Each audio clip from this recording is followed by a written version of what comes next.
Nice job, Caroline. Our second speaker is Sam Iammarino. Sam is a student who has really shined his senior year. He is involved with band, the Portage County Team Board, the Stock Market Club, and is one of our Rotary Students of the Month. Well, I'm Sam. Additionally, Sam exemplifies leadership and responsibility as he balances his academic load with work and extracurriculars.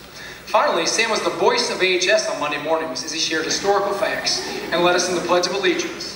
His talents will serve him well as he goes forward. And don't forget, vote Sam Iammarino for president in 2036. Our second speaker.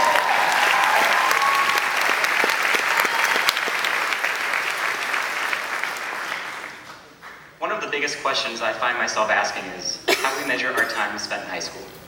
From counting down the final minutes in a period to scrambling in the last days of the semester. 4 years ago, most of us walked into this school as timid, awkward freshmen, uncertain of what lay ahead in the mystical world of high school. Now I say most of us because I consider myself the exception. I was even more timid and definitely more awkward than my fellow classmates.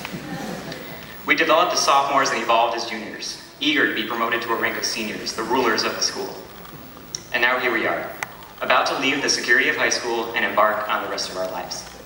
Just a quick show of hands, who here has been at Aurora since freshman year? Raise your hand. Okay. How about 6th grade? Let's go all the way back to kindergarten. Okay, put your hands down. It's hard to imagine that I've known some of my classmates for 12 years. I remember recess at Craddock and band rehearsal at Layton. We went to Schwabel's Bread Factory in 4th grade and Washington, D.C. our final year of middle school. But above all else, I remember the people. I can look back on our silly fights in elementary school over God knows what, and our strength when uniting under a fallen classmate. If we look back on past generations, our great-grandparents fought during the Second World War. Our grandparents lived and overcame the fear of nuclear warfare, and our parents helped unify the gap that existed between races. Now it's our turn. If you ask me how or what we will do to make our impact on the world, I'd shrug my shoulders and tell you to figure it out on your own. Because it's not up to me, or your parents, sorry mom and dad, or anyone else except yourself. The promise, prospect, and capability for our generation, more specifically our class, grows each one of us walks across this stage today.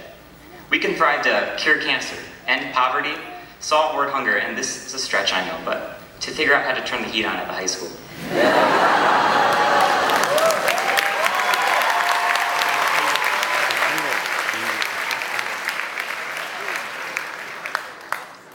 We have the potential to walk on this world and to leave our footprints behind.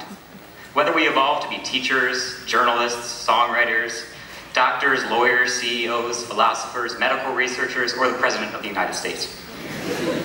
The truth is, I can't give you advice for the future, and I can't guarantee that we're all going to grow up to be millionaires. But I will say this. There's no group of people I would rather stand beside and change the world with. We all owe it to ourselves to live up to our own potential and benefit society as a whole with our individual successes. The world doesn't change by people giving the majority of their effort. It doesn't change if people give up in the challenges they face in their lives. The world changes when people fulfill their potential and excel at overcoming challenges. So I challenge you all to reach your full potential. In 20 years, I hope to look back on all 252 of us and see 252 lives that made an impact on the world.